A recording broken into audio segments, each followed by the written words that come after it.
Hey there, church family. This is Pastor Forrest. I'm so excited today to bring to you our PO3 devotional, where we'll be looking at 1 Kings chapters 7 through 9.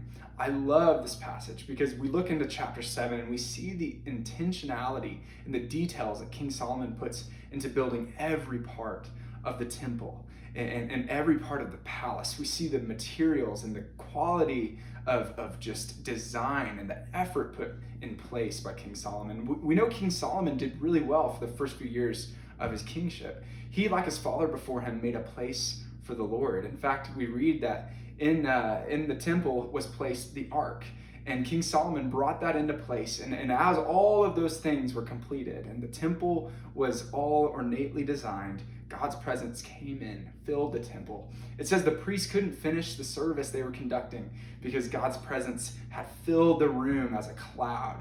And I just love to think of that and see just the imagery in all of that. And I want to remind you, King Solomon actually gave a declaration following all of this. And as he's preparing the temple to be a place for the presence of God, he says, "My God cannot be contained by a temple." And he talks about how King David had in his heart the plans to make the temple, but it was not yet the time. And King Solomon says, "But now it is the time. But my God can't be contained by a temple."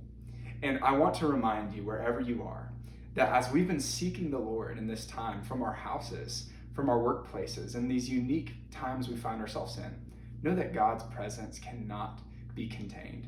He's with you. He is all around you, waiting to reveal to you his peace, his character, and his kindness. And he wants to use you today in all that you do. His presence cannot be contained.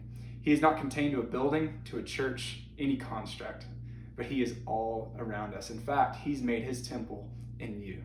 Be encouraged today. Great to talk with you and read these passages.